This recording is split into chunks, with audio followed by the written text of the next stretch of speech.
morning, everyone. Welcome to Glisten's Culinary Delights.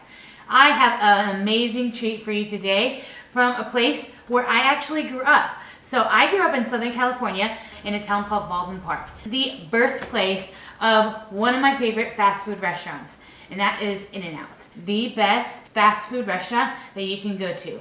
Now they serve fries, burgers, and shakes, and that's it. So today I am going to teach you how to make an In-N-Out burger at home. We're going to do a double. We're going to do some french fries. So stay tuned.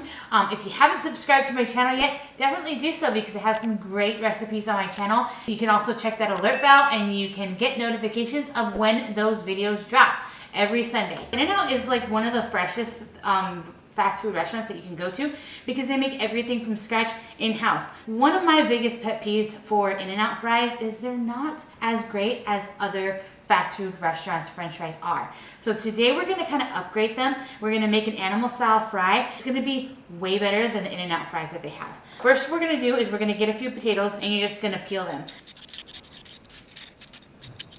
Okay, so now that we've got our potatoes peeled and I just cut off the tip, we've got a bowl of water. I'm going to put some salt in it, and then I'm going to get my potatoes, and I've got this nifty potato cutter. It cuts it into french fries, and it comes with like different blades, so you could do like a thicker fry or a thinner fry. I'm going to make some thinner fries so they're crispier.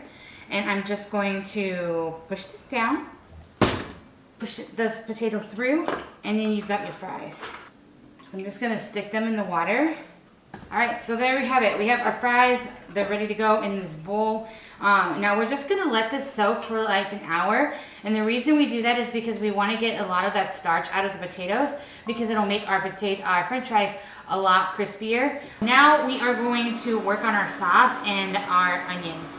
What I'm going to do is I have my pan and it's heating up and we've got a little bit of oil in it. And I've got 2 sweet onions that I've just diced into small little pieces. It's nice and hot, so I'm going to stick all my onions, 2 full onions. Okay, then I'm going to add some salt and pepper. Alright, so they are cooking and they're looking good. They're browning really nicely. So I'm going to add some butter to this. Okay, at this point I'm going to add a little bit of water, just a splash, so that they stay nice and soft and they don't burn. Alright, so that smells divine. So good. That's ready. That's perfect. Nice and tender. Perfect caramelized onions. So we are going to set these aside because we're going to use this for our sauce, and then we're also going to put them on our burger. Alright, so let's get our sauce on. So we got some mayonnaise that we're going to put in our bowl. And the recipe for this will be down in the description. Then I've got some ketchup, 2 pickles that are chopped into little slices. And these are dill pickles.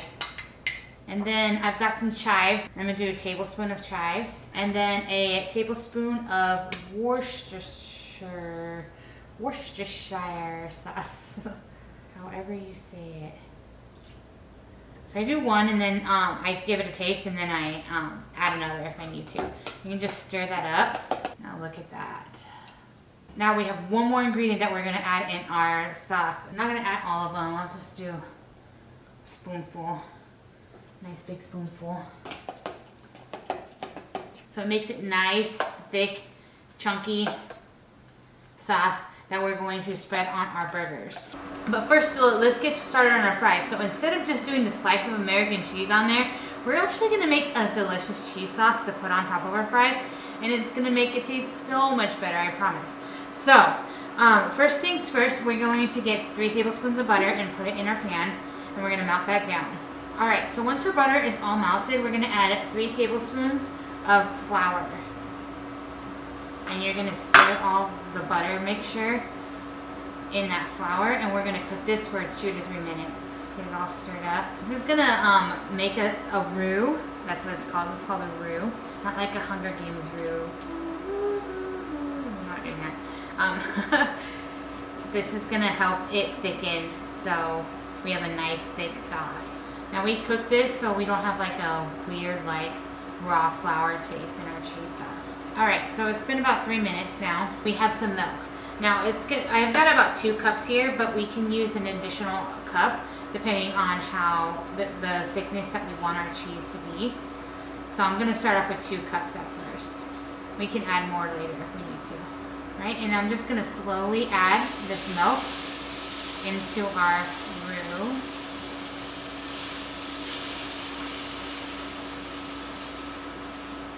Okay, you're going to give that a good stir. Make sure you don't have any chunkiness in your milk. And then we're going to bring this to a slow simmer. And then we'll remove it from the heat to add our cheese. And once it starts to simmer, you're going to let it simmer for 2 to 3 minutes. And then we're going to season it with salt and pepper. Ta-da. Perfect. Alright, so I'm going to remove this from the heat now. Alright, now I'm going to add in my cheese. So I have 2 different types of cheese. So we have some Gruyère cheese. I'm going to do about half a cup of Gruyère in here. And we're just doing it a little at a time because we want it to melt.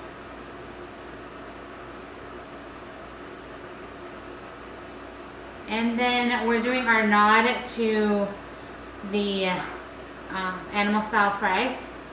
And I've got some shredded white American cheese here. So about half a cup of that. Alright, so last but not least, if your cheese is not melting or you still have some cheese that is still solid, it's fine to put it back on the burner, but you're going to want to turn it at the lowest setting. It will go because you just want to be warming this. You do not want lumpy cheese sauce. And you're going to stir, stir, stir. You don't want to stop stirring that because it will be lumpy and we don't want that. No lumpy gritty cheese here. It's going to be tempting to turn this up higher so you can melt your cheese faster, but don't do that. So I'm just going to season it just a little more with a little salt. Alright, so this is what our cheese sauce looks like. Perfectly smooth. No gritty bumps or anything in it. Nice and warm. Yummy, yummy cheese. Look at that.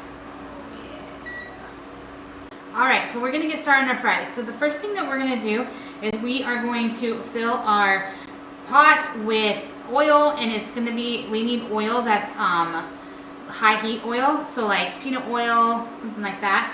And I'm going to get my candy thermometer just so I can tell what my temperature of my oil is. Now, after we took our french fries, our potatoes, put them out of that water, that salt water that we had them in, and then I rinsed them. And you're going to want to rinse them off really, really well because you want to get as much starch off of those potatoes as you can. So rinse them once, twice, however many times until you get that starch off, because the more starch you have on those potatoes, the less crispy your potatoes will be. So then I'm just going to lay them out, my french fries, on a paper towel to let them dry. And they get really dry because we don't want to put them in hot oil when they're wet. Okay, so we want this oil to be at 325, which it is now, which is perfect. So we're just going to get some fries and we're just going to drop them in to our hot oil. Now we're going to do it in 2 batches. So we're going to do it at 325, take them out, drain them. And we're not trying to brown them this first time. We're just trying to cook the inside of the fry. And then we will put them back in at a higher temp, and that'll make them really, really crispy. So.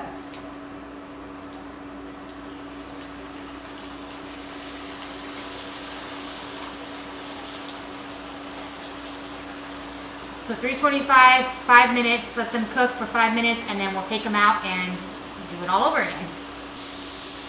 Okay, so they're going to be kind of pale still. You can see. We're going to remove them out of here and let them drain. And then we'll start up our fryer again and turn it up higher and finish cooking them the rest of the way. Alright, so now I'm turning it up higher. Okay, so our temperature's up to 375 now.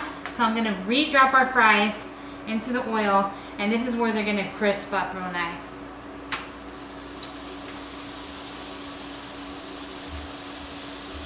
So they're completely covered. And you're going to do it for another 4 minutes. 3 to 4 minutes. Just until they're the right color that you're looking for.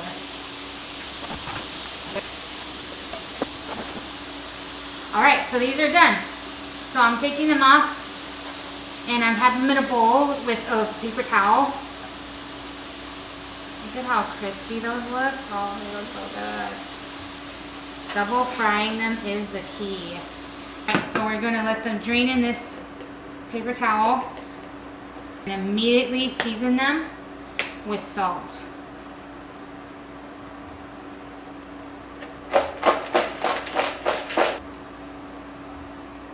Oh my gosh. Yeah, those are amazing. So much better than In-N-Out fries. Grill our buns. Okay, so here I'm going to use some brioche buns. And I just got some melted butter here. And I'm just going to spread it across my bun.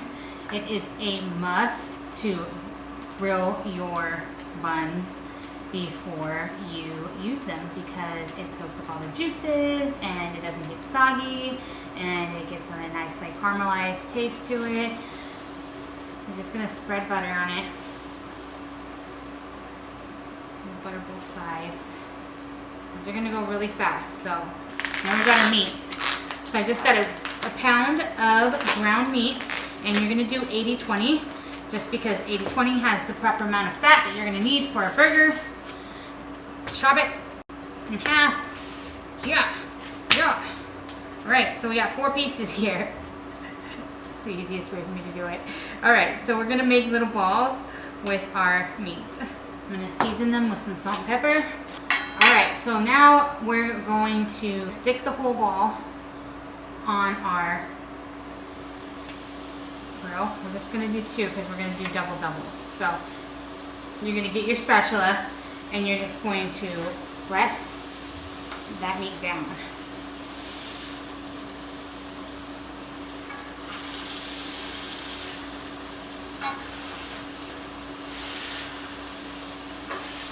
Now we'll do our special trick. So when In-N-Out does animal style fries, they use mustard on the meat, which is weird, I know, but it's delicious, I promise. Alright, so I'm going to squeeze the mustard on each one of these patties. Spread it around a little.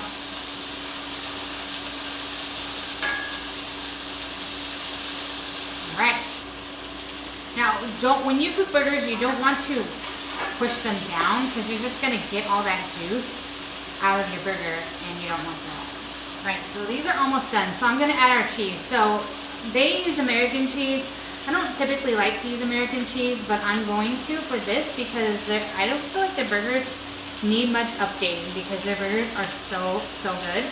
So I'm just going to put 2 slices of American cheese on the 2 pieces of meat that I'm going to use. And once it's melted, I'm going to take it off. We will assemble our burger. Alright, so we've got everything ready and it's looking so good. So we're going to get the process started. So first, we'll start off with our fries. So as you can see, they're super crispy, super delicious. It tastes amazing. So much better than In-N-Out fries. This is how we're going to do it. We're going to get our cheese. And I'm going to add our cheese to our fries. Then we're going to do our onions. Caramelized onions. And then I'm going to put some of that spread on top. Alright, and then last but not least, to fancy it up a little bit, I'll put a little bit of fresh parsley from my garden. And look at those. Delicious. So then the next thing is my burger. So I used to work at Wendy's, like that was one of my first jobs, and we had like a way of doing it, and I still do it that way just because I feel like it is good. So, and it was always like the video was like on the crown, and so I do it that way. On the crown of the bun, you put the spread, and you're gonna want a lot of this stuff because it is amazing. So then I like to ask for extra pickles. I don't know about anybody else, but I love pickles, so I'm adding them. You don't have to though. Right, then a slice of tomato. And then they use iceberg lettuce. I hate iceberg lettuce, and so I am gonna use butter lettuce instead. I feel like it's healthier and it tastes better. And then we will just chop that burger. Look at that beauty. We actually forgot to do something for the burger. We didn't put our grilled onions on, so I'm going to remove this lid, our crown, and put the onions on our burger. Delicious caramelized onions. Oh, there we go. Perfect. I actually got some In-N-Out, so we're gonna try the comparison. So here is our burger from In-N-Out that I got. Double. Looks good, right?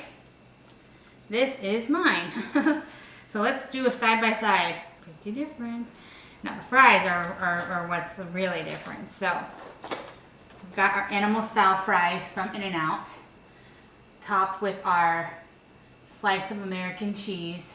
Okay, so let's get this taste test on the road, okay? So first I kind of want to compare the french fries that I made to compare to the In-N-Out fries.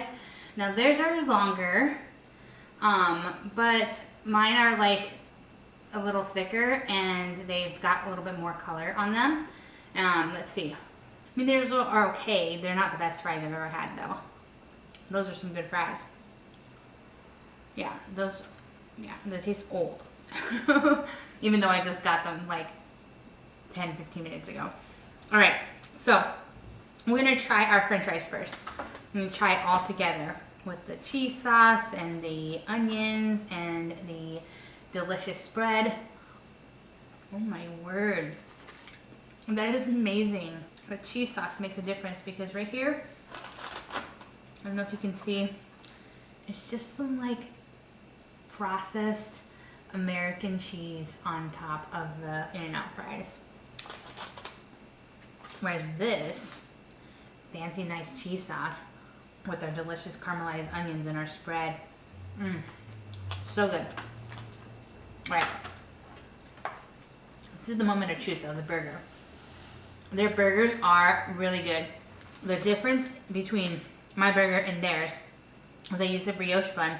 I used some different lettuce and mine just looks bigger because of the meat that I use. Their patties are a lot thinner. So I'm gonna try my burger. Ooh, juiciness. Oh my word. This is so messy. Look at that burger. It's so good. Guys, I can't even describe it. You're definitely gonna need a napkin for this. So good. The caramelized onions, they taste different than the In-N-Out burger. I'm gonna try the In-N-Out burger too, I guess. Don't want this to go to waste. That's a really good burger. But that's an amazing burger. I'm not gonna lie. Alright guys, so we're done. That was amazing. And I want to finish this meal. So, I'm gonna say fries, definitely do it this way. Don't order these.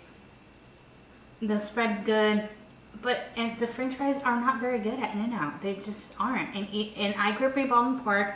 I know I should be all about In-N-Out, and I do love it, but it's just not as good as these. These are amazing. And then the burger, good. This is super juicy. This is way juicier than this burger, and it is so good. So if you're like me and you like to make food at home and don't want to have to go to fast food, you want to know exactly what's in your food, then definitely go for this recipe. Or if you're not near In-N-Out and you want to try what an In-N-Out burger tastes like, this is the recipe for you because it is amazing. Thank you for watching. If you have any questions or any comments, definitely post them below. My recipe for all the ingredients will be in the description. And then also like and subscribe. Thank you very much. Have a great day.